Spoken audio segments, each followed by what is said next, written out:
नेपालका कम्पनीहरूले पुनर्बिमा गराउनुपर्छ। जुन जोखिम छ, बिमासँग सम्बन्धित जोखिम छ, त्यो जोखिमको विविधीकरण गर्नुपर्छ भन्ने कुरो चाहिँ नि कानुनी व्यवस्था भएको विषय हो। अब यहाँ सिन कस्तो देखियो भने विविधीकरण गर्ने नाममा चाहिँ नि 70% पैसाहरू विदेशमा चाहिँ नि पठाउने। हाई रिस्कको त पठायो राम्रै छ, तर रिस्कै नभएको चिजहरू पनि जान थाल्यो। नेपालभित्रै अब्जर्भ गर्न सकिने चाहिँ नि खालका चाहिँ नि तपाईँका चाहिँ नि पुनर्बिमा पनि जान थाल्यो हैन। र यसमा चाहिँ के देखिन्छ भने यो मुलुकको चाहिँ नि समग्र हितलाई हामीले चाहिँ नि धेरै वास्ता गरेनौँ कि भन्ने पनि देखिन्छ। हामी आफै पनि विदेशी मुद्राको क्रन्च भएको मुलुक। अब यस्तो अवस्थामा हामीले यो निर्णय गर्नुपर्ने हाम्रो चाहिँ नि अवस्था सिर्जना भयो। कम्पनीले जुन बिमा गर्ने कम्पनी छन्, ती बिमा गर्ने कम्पनीले कहिले पनि यो कुरोमा चाहिँ नि गम्भीरता देखाएको देखिँदैन। चाहे त्यो नेपालदीको केसमा होस्, चाहे त्यो हिमालयदीको केसमा होस्, उसले चाहिँ नि सरकारले भनिदिएको 20% भन्दा बाहिर कुनै पैसा राखेको पनि देखिँदैन नेपालमा। अनि नेपालका पुनर्बिमासँगै 10-20 अर्ब रुपियाँ छ। त्यसले खाम्नेसम्मको बिमा त यहाँ गर्नु पर्यो नि। सबै बिमा हामीले चाहिँ नि चिनेको कम्पनीहरू, डी ग्रेडको कम्पनीहरू, सी ग्रेडको कम्पनीहरू, बी ग्रेडको कम्पनीहरूमा हामीले बिमा गराएर हैन मुलुकको पैसा त हैन कसको हितको लागि त्यसरी गयो भन्ने कुरो चाहिँ त विचार गर्नुपर्ने विषय थियो नि। त्यो कुरोमा त्यति साह्रो विचार गरिएको देखिँदैन। यो अहिले एक खालको अनावश्यक हल्ला फिजाइएको पनि देखिन्छ। त्यो भने लौ 70% बिमा यहाँ गर्नु पर्यो भन्ने खालको हल्ला फिजाएको देखिन्छ। र त्यसैमा चाहिँ नि कतिपय साथीहरूले के पनि लेख्न थाल्नुभयो चाहिँ नि बोल्न थाल्नुभयो भने लौ जम्मा चाहिँ 20 अर्ब रुपियाँको क्यापिटल छ, सबै बिमा कसरी हुन्छ? मेरो जवाब त्यस्तो भनिएकै छैन। त्यहाँ के भनिएको छ भने पहिलो राइट टु रिफ्युजल, इन्कार गर्ने, अस्वीकार गर्ने अधिकार चाहिँ नेपालका स्वदेशी बिमा कम्पनीलाई हुनुपर्छ। उसले गर्छु भन्ने कुरो उसले गर्न पाउनुपर्छ। उसले गर्दिनँ भन्ने कुरो चाहिँ तपाईँ लिएर जानुहोस्। कहाँ रोकेको थियो विदेश जानलाई? तर नेपालको चाहिँ कम्पनीहरूलाई चाहिँ सोध्दैन लिएर जान तपाईँले पाउनु भएन। सोध्नुको मतलब के भने कतिपय तपाईँका चाहिँ जोखिमहरू यही वहन गर्न सक्ने क्षमता छ। त्यो क्षमता हामीले अभिवृद्धि पनि गराउँदै जानु पर्यो नि। अनि नेपालभित्र भएका रिइन्सुरेन्स कम्पनीको क्षमता अभिवृद्धि हामी नगर्ने, अनि विदेशमा के गर्न हामीले पैसा पठाउने? त त्यो हिसाबले चाहिँ नि एउटा चाहिँ नि अस्वीकार गर्ने अधिकार संसारका धेरै मुलुकमा हुन्छ। यो संसारका धेरै मुलुकमा चाहिँ नि फर्स्ट राइट टु रिफ्युजल भनेको तपाईँको चाहिँ नि स्वदेशी कम्पनीको हुन्छ। कोही पनि सबै 100% बिमा त स्वदेशी कम्पनीमा गराइँदैन नि। तर उसले इन्कार गरेको अवस्थामा तिमी लिएर जाऊ। नेपालका तपाईँका चाहिँ नि यो रिइन्सुरेन्स कम्पनीहरू नेपालभित्र भएको 2-4 करोडको ठेक्काको पनि रिइन्सुरेन्स नगरेर असक्षम हुन् त। जहाँ 50 करोडको ठेक्का छ, 50 करोडको ठेक्का पनि अब्जर्भ गर्न सक्दैन। यहाँ 20 अर्ब रुपियाँ कम्पनीहरूसँग छ। त्यो विवेकपूर्ण चाहिँ नि निर्णय हो हैन। हामीले सक्ने कुरो चाहिँ नि नेपालभित्रको पुनर्बिमा कम्पनीहरूलाई दिनु पर्यो। अझ म त के भन्छु भने अझ कम्पनीहरूले सक्छन् भने कम्पनीका बिचमा पनि बाँडफाँड गर्नु पर्यो। 0.5% 1% कतिले कसले लिन सक्छ? त्यस्तो अभ्यास त संसारभरि छ। र यो व्यवसाय गर भने हो, कसले देऊ भने होइन। त्यो व्यवसायमा लिगल तपाईँको कमिसन पनि हुन्छ कम्पनीले पाउने। जसले व्यवसाय ल्यायो उसले कमिसन पनि पाउँछ। त्यो कम्पनीले सबै आखिर व्यवसाय गर्ने भनेर बस्या हो हैन। कुनै कम्पनीले चाहिँ नि कुनै बिजनेस ल्यायो भने त्यसले सित्तीमा कसैलाई पनि दिँदैन, चाहे त्यो नेपाली होस् चाहे त्यो विदेशी होस्। कानुनअनुसारको कमिसन जुन पाउनु पर्ने हो त्यो कम्पिटिसनमा कमिसन पाउने हो। कसैले 25% देला, कसैले 30% दिन्छ। जसले बढी कमिसन दिन्छ त्यसले कम्पनीलाई फाइदा गरायो। त्यो हिसाबले चाहिँ नि हैन 30% वालाले पाउने भयो बिजनेस। अब त्यो अवसरै क्रिएट नगरे नेपालभित्र, त्यो अवसरै क्रिएट भएन के कुनै पनि व्यवसायको लागि सोधिएन यहाँ।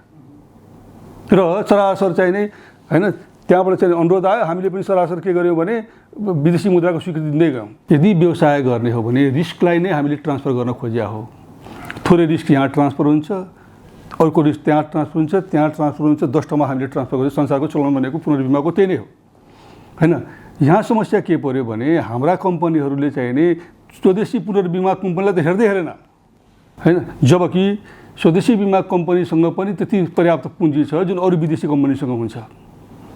त उसले आफ्नो पुँजीको आयतन हेरेर उसले कति % रिस्क लिन सक्छ उसले भन्छ नि म यति % रिस्क लिदिन्छु नेपालभित्रै। मानौ 100 रुपियाँ मध्ये चाहिँ नि 10 रुपियाँ बराबरको रिस्क चाहिँ नेपालको कम्पनी लियो भने तपाईँले 90 रुपियाँ त तपाईँले ट्रान्सफर गर्न पाउनुहुन्छ नि। तपाईँले बिजनेसै नगर्ने अनि बिजनेसको गोपनीयता गयो भनेर भन्ने, अनि विदेशमा जाँदाखेरि गोपनीयता जाँदैन। कुनै लजिकल कुरा गर्नु पर्यो नि। तपाईँले अहिले पनि हामीले रोकेका छैनौँ। अहिले पनि उहाँहरूले चाहिँ बसेर नेपालका दुवै पुनर्विमा कम्पनीसँग कुरा गर्न सक्नुहुन्छ नि। कुन क्याटेगोरीको रिस्क तपाईँहरूले राख्ने हो, कतिसम्म तपाईँले अब्जर्भ गर्न सक्नुहुन्छ। यो त दुईवटा व्यवसायको बिचको कुरो हो नि। मेरो समस्या के भने 100% पैसा चाहिँ नेपालबाट पलायन हो, विदेशी मुद्राको रूपमा गयो, जबकि त्यसका कतिपय कुराहरू चाहिँ हामी नेपालभित्रै पनि सेयर गर्न सक्थ्यौँ रिस्कलाई। अनि विदेशीले त्यतिकै पैसाले सेयर गर्न सक्ने अनि नेपाल अनि क्यापासिटी छैन भन्छ। तपाईँले दिनै भएको छैन, कसरी क्यापासिटी हुन्छ? व्यवसायले त क्यापासिटी थाहा हुन्छ, ऊ क्यापासिटी छैन भने भोलिपल्टदेखि दिनुहुन्न तपाईँले। जहाँसम्म कम्पनीले पाउने कमिसनको कुरो छ त्यो उसको राइट हो। कम्पनीलाई त कमिसन त यही पनि दिन्छ, नेपालले पनि देला, हिमालयले पनि देला, कि त व्यवसायको प्रतिस्पर्धा हो। यसमा त प्रश्नै छ नि त। तपाईँले अफर त गर्नु पऱ्यो नि। त्यतिखेर एउटै मात्रै पुनर्विमा कम्पनी थियो, उसलाई दुईवटा पुनर्विमा कम्पनी छ, यिनीहरूको बिचमा कम्पिटिसन छ नि, होइन? यही दुईवटा कम्पनीको बिचमा व्यवसाय हो। व्यवसायमा दुवैले प्रतिस्पर्धा गर्नु पऱ्यो। त्यो सरकारको अलिकति बढी स्टेक छ भने उसले प्रतिस्पर्धा गर्ने होइन भन्ने त कुरा होइन। त्यसको लागि त खोल्या होइन कम्पनी त प्रतिस्पर्धा गरेर व्यवसाय यहीँ राख, जोखिममा चाहिँ जति सक्छौ त्यति यहीँ तिमीले राख्नु पऱ्यो भनेर खोल्या होला, होइन? त्यस कारणले यो कुरो त अहिले हामीले टेस्टै गरेका छैनौँ।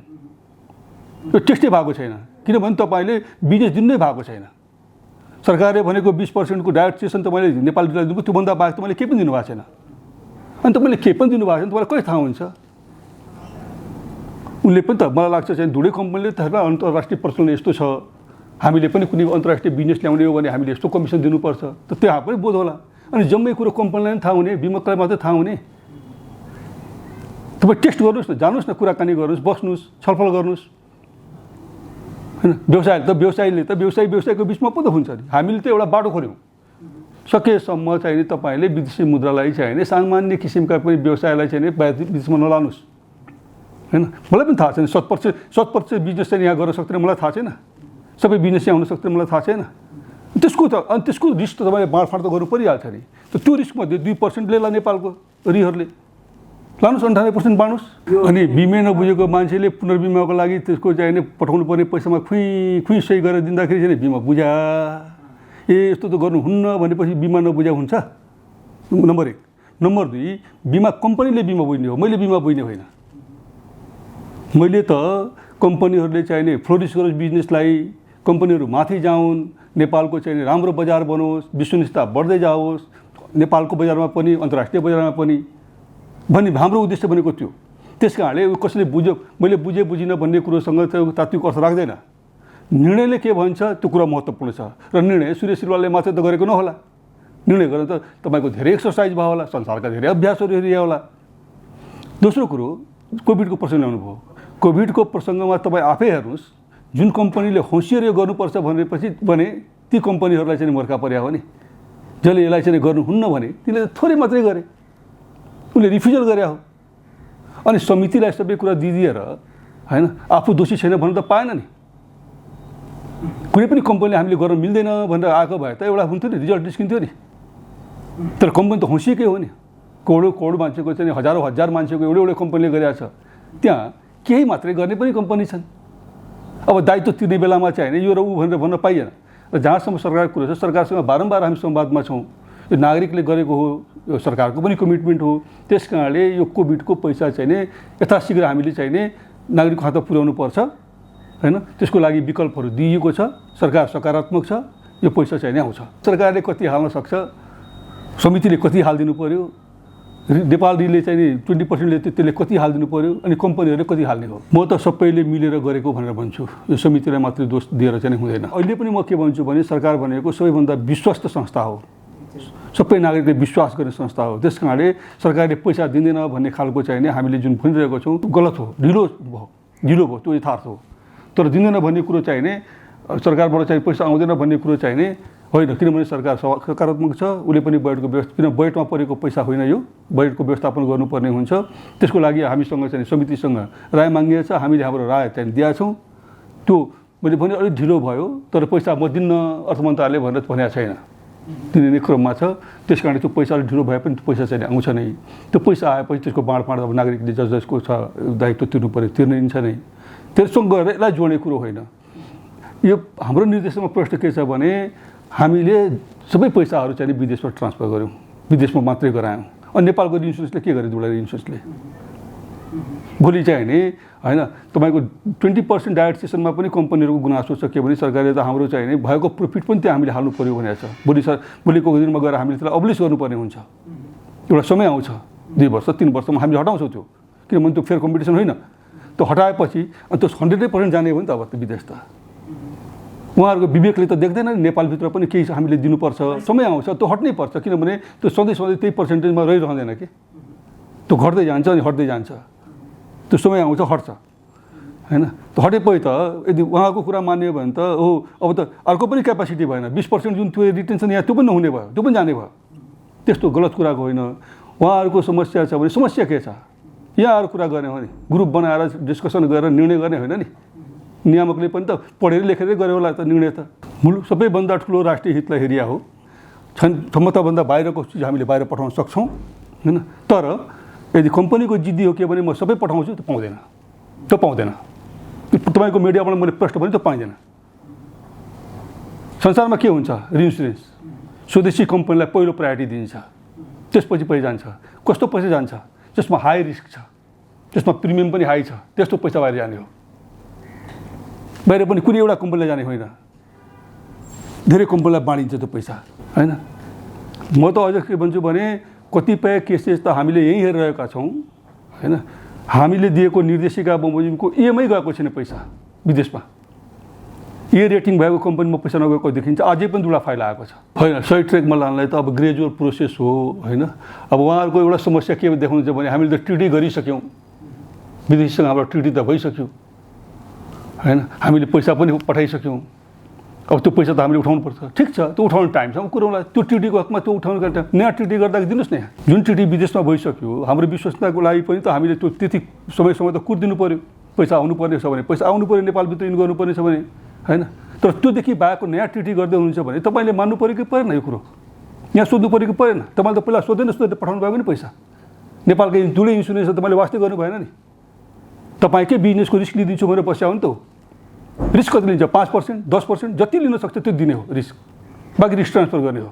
र यो हो तपाईँको बिमाको सिद्धान्त पनि हो। उहाँले पढ्नु भएको छैन मलाई थाहा छैन कि बिमालाई चाहिँ नि जोखिमलाई विविधीकरण गर्नुपर्छ भने के हो भन्ने कुरा उहाँले पढ्नु भएको छैन कि क्या। कानुनमा त प्रष्ट व्यवस्था छ र कानुनमा अर्को पनि व्यवस्था छ के भने बिमा समितिले तोकेअनुसार उहाँले पुनर्बिमा गर्नुपर्छ, ऐनमा व्यवस्था छ। अनि युएन क्रायोको कुरा छ र भनिएको छ निर्देशनमा के भने तपाईँले फर्स्ट अफर यहाँ दिनुहोस्, उसले लिँदैन भनेपछि पठाउनुहोस्। र समिति तपाईँको चाहिँ दुवै यो के अरे रिइन्स्योरेन्सलाई पनि निर्देशन गएको छ, व्यवसाय गोपनीयतालाई कायम गर्नुपर्ने कम्पनीको, र तपाईँले अस्वीकार गर्ने भने 24 घण्टाभित्र अस्वीकारको चिठी दिनु पर्यो। त्यो चिठी पनि गएको छ। त्यही त उहाँहरूले एप्रिसिएट त गर्नुभएको छ नि त। व्यक्तिगत हैन सिओ साहबहरूको मर्का हेर्न बसेको होइन, म संस्थागत मर्का हेर्न बसेको। संस्थागत मर्का पऱ्यो भने आउनुहोस् कुरा गर्नु। तपाईँका कम्पनीहरूले तपाईँका निर्देशन मानेन, तोकिएको ठाउँमा तिमीले यहाँ जाऊ, तिमीले यो काम पनि गर भनेपछि त्यो काम भएको देखिँदैन हैन। कम्पनीहरू व्यवसाय गर्नलाई र मुनाफा कमाउन मात्रै बस्या होइन, उनका सोसल अब्लिगेसन पनि छ, राष्ट्रप्रतिको दायित्व पनि छ। त्यो राष्ट्रप्रतिको दायित्व खास गरेर चाहिँ नि लघु बिमा र कृषि बिमामा देखिँदैन उहाँहरूको हैन। हाई कस्ट हुन्छ भने कस्ट घटाउने बाटो खोज्नु पर्यो, बस्नु पर्यो समितिसँग, कसरी कस्टिङ घटाउन सकिन्छ। र उहाँहरूले गर्दाखेरि अब हामी चाहिँ बाध्य भएर अब अहिले आएर, किनभने हामीले खोजिरहेको टार्गेटमा हामी पुग्नु पर्यो। हामी दूरदराजको गाउँमा गएर त्यहाँका कृषिहरू त उदाहरण हेर्नुहोस् न, अहिले बालीको बिमा नभएर यत्रो क्षति भएको छ नि, त्यसलाई एडुकेट गर्ने काम त हाम्रो थियो, तर उहाँहरूको पनि काम हो नि। आफूलाई तोकेको जिल्लामा गएर उहाँहरूले चाहिँ सबै कृषि गर्नुपर्ने हो कि होइन, तर उहाँहरूले त्यो गर्नुहुन्न हैन।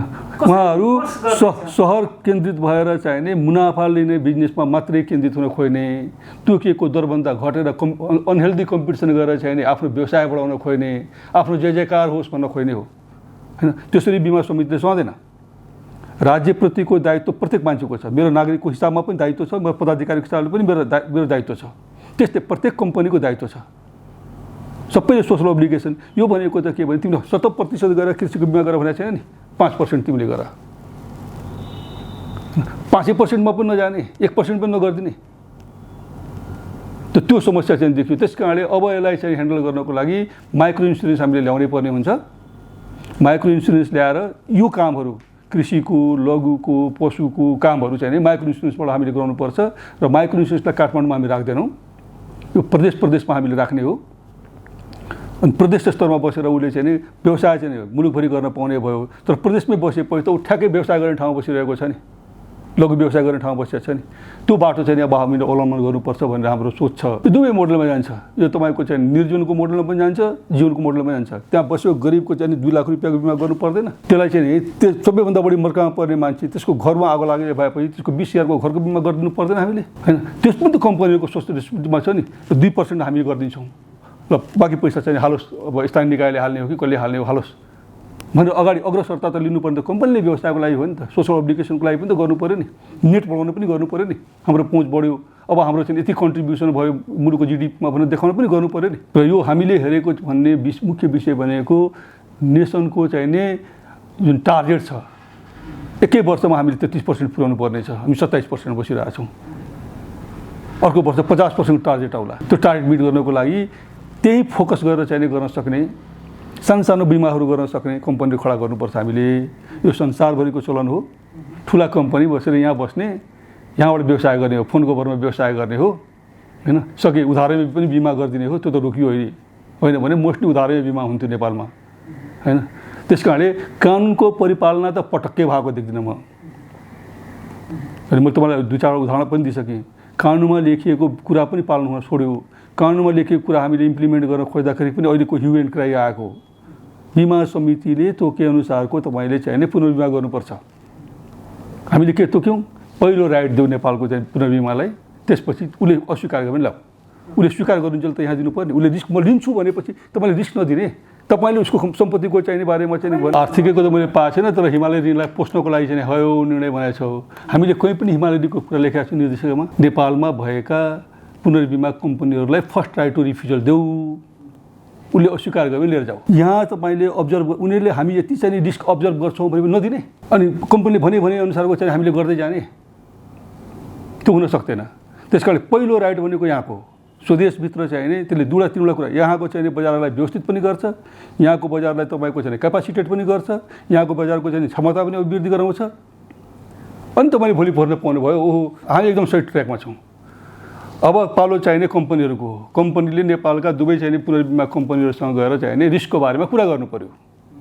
कसले कस्तो रिस्क लिन सक्छ। बाँकी त ऊ पनि छ त, बाटो खोलेकै छ त। विदेशमा पनि एउटा पुनर्बिमा गएपछि म यो लिँदिनँ भनेर त पाउँछ नि उसले।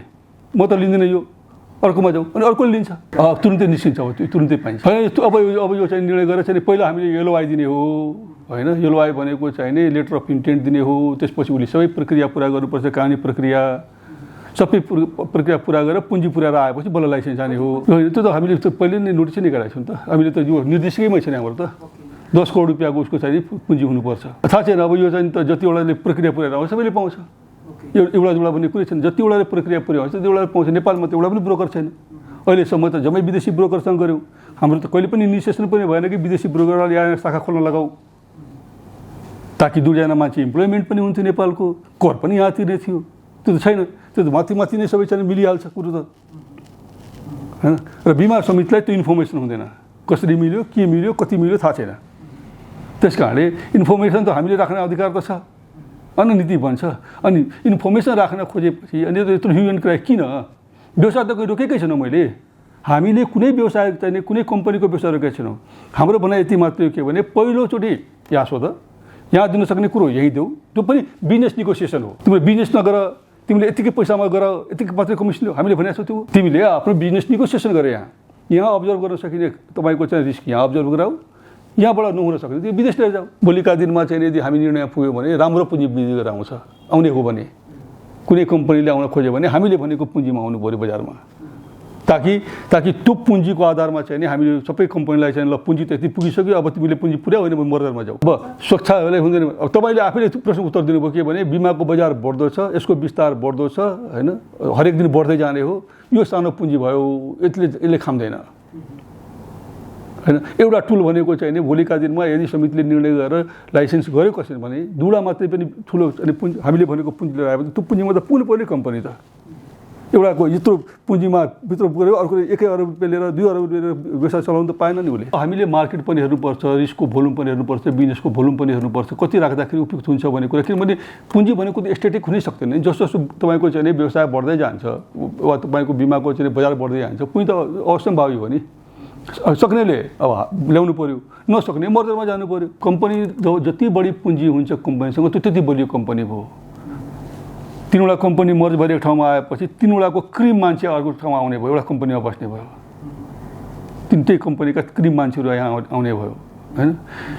अनि यसको चाहिँ तपाईँको स्कोप पनि बढ्ने भयो हैन। हिजोसम्म 3वटा कम्पनी थियो, आज एउटा भनेपछि यसको स्कोप पनि बढ्यो। साइजेबल भइसकेपछि तपाईँको संसारले पत्याउने पनि भए। त्यही धेरै यसका आधारहरू छन् जसमा हामीले टिकेर चाहिँ निर्णयमा पुग्नुपर्ने हुन्छ। यो यथार्थ के हो भने हामीले हुटीटाउले चाहिँ आकाशे थामेको छु भन्ने होइन। कुनै एउटा कम्पनीले म गर्दिनँ भनेपछि नगरे गर्छु भने त निर्णय मान्नु पर्यो नि। उहाँ पो एउटा इन्डिभिजुअल कम्पनीको कुरो हो। हामीले त समग्र बिमा बजारलाई हेर्नुपर्छ नि, हामीले त मुलुकलाई पनि हेर्नुपर्छ नि। हामीसँग चाहिने हिमालयनले हामीलाई विदेशबाट चाहिने सर्टिफिकेसन लिनु पर्यो भनेर चाहिँ आवेदन दिएको थियो, हामीले स्वीकृति दिएको छौँ। नेपालले पनि त्यो गर्ला भोलिका दिनमा। त्यस्तो चाहिँ प्रोसेस चाहिँ 6 एउटाको त भएको छ। अब के अरे नेपालले पनि पक्कै ल्याउँछ हुन्छ नि। अनि यो सबै कुरो त छँदैछ नि हैन। निर्देशिकैमा छ नि स्वदेशी कम्पनीको हकमा चाहिँ तपाईँले रेटिङ नेपालले चाहिँ दिने बिजनेसमा रेटिङ चाहिएन कि नेपालमा भित्र विदेशले दिँदाखेरि रेटिङ हेर्ने हो हैन। त्यो विदेशको व्यवसाय ल्याउनलाई उसले रेटिङ गराउन गएको छ। नेपाल रि पनि आउँछ, उसले पनि रेटिङ आफ्नो गराउँछ हैन। त्यो बाटाहरू हामीले खोल्दै जानु पर्यो। सहजीकरण होइन, डिक्टेटै गरेको हामीले।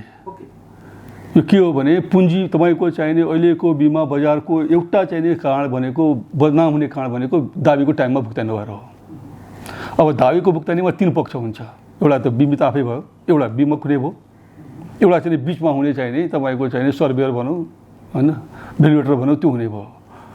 अब यो पटक पटक कम्पनीहरूले चाहिने बिमा ऐन र यानि कुन निर्देशिकालाई चाहिँ उल्लङ्घन गर्दै गएका छन्। अब अहिले हामीले के गर्न खोज्यौँ भने प्रत्येक कम्पनी इन्डिभिजुअल कम्पनीलाई बोलाएर हैन एउटा कमिटमेन्ट लिन सुरु गऱ्यौँ हैन। अब उहाँहरूको गुनासो के छ भने 4 वर्ष 5 वर्ष अगाडिदेखि नै चाहिँ हाम्रो सम्पर्कमा आएर यो भएन। त्यसो भए पब्लिक नोटिस निकाल्नु त्यति मान्छेको नाममा। हामीले चाहिँ तपाईँहरूको चाहिँ यति वर्षदेखिको चाहिँ दाबी भुक्तानी गरेर बसेका छौँ, तपाईँ आउनु भएन, यो अन्तिमपल्ट सूचना प्रकाशन गरिएको छ, 15 दिनभित्रमा सम्पर्क गर्नु होला। कहाँनिर बाटो भयो त्यो? तपाईँले पठाएको चिठी उसले पायो कि पाएन? तपाईँको मान्छे चिठी दिएको दिन थाहै छैन तपाईँलाई। गरिब मान्छेले कहाँबाट मेल तपाईँको हेर्छ? त्यस कारणले एउटा पब्लिक नोटिस निकाल्नुहोस् प्रत्येक कम्पनीले। पुरानो दाबीको हकमा तपाईँहरूले चाहिने दाबी चाहिने पुगेको छ, दिन मिल्छ भनेको हकमा, वा कागजपत्र पुगेन, यो कागजपत्र यति दिनभित्रमा ल्याइदिनु होला, होइन भने हामी अब फाइल बन्द गर्छौँ भने भन्नु। त्यो लिगल भाषा पनि भयो। पब्लिकलाई चाहिँ हामीले दैनिक पत्रिकामा निकालिदिएपछि उसको लागि त्यो इन्फर्मेसन पनि भयो।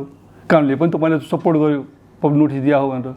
त्यसपछि आएन भने तपाईँ त्यो फाइल तपाईँले एकातिर तामिलमा राखिदिनुहोस्, बाँकी त फर्फर्ट गर्नु पऱ्यो नि। त्यही देखाएर चाहिने बाँकी जम्मै रोक्दै जाने त होइन नि। र कानुनले तपाईँलाई समय तोकेको छ, यति दिनभित्रमा दाबी फर्फर्नुपर्छ। तपाईँको प्रक्रिया सुरु भएको हुँदैन त्यो दिनसम्म त, त्यो त गलत कुरा भयो। त्यस कारणले तपाईँहरूले सबैले आफ्नो चाहिँ दाबी फर्फर्टको कार्ययोजना हामी कहाँ पेस गर्नु पऱ्यो। यो वर्ष हाम्रो दाबी फर्फर्टकै वर्ष हो हैन। दाबी चाहिने 100% तपाईँको चाहिँ जति सक्नुहुन्छ, किनभने दाबी त हरेक दिन पर्छ हैन। त्यो आज परेको दाबीको त टाइम छ नि त, 30 दिन होला 45 दिन होला, तर त्यो अगाडि गइसकेको त टाइमै गइसक्यो। त्यस कारणले फर्फर्ट गर्दै जानुहोस् भन्ने छ। हामीसम्म लागेका छौँ। मलाई लाग्छ कि भने राम्रो रिजल्ट आउँछ। सबैको कमिटमेन्ट हेर्दाखेरि राम्रो रिजल्ट आउँछ हैन। तपाईँले एउटा मान्छेको तपाईँले टाइमली भुक्तानी गर्नु भएन भने त त्यसले 10 जना मान्छेलाई भन्छ यो बदमास कम्पनी हो। तपाईँले जति प्रचार गरे पनि त्यो 10 जना मान्छेको दिमागमा गएछ भने तपाईँ बदमास कम्पनी हो। अनि त्यो बाटो किन खोल्ने? जब दाबी भुक्तानी गर्नै छ भने टाइमली दाबी भुक्तानी गर्नुहोस्, अधिकार प्रत्याहार गर्नुहोस् तलसम्म। कतिपय तपाईँले अधिकार शाखामा पनि दिन सक्नुहुन्छ हैन। यसलाई एकदमै एक ठाउँमा राखेर गजुङमुजुङ गरेर नराख्नुहोस्। दाबी फर्फर्ट हुँदै जानुपर्छ भने चाहिँ उहाँहरूको कमिटमेन्ट छ, हामी सबै फर्फर्ट गरेर आउँछौँ भनेर भनेका छन्। अब हामी अब जोसँग हाम्रो कुरो भइसक्यो त्यो अवधिपछि हामी हेर्दै जान्छौँ।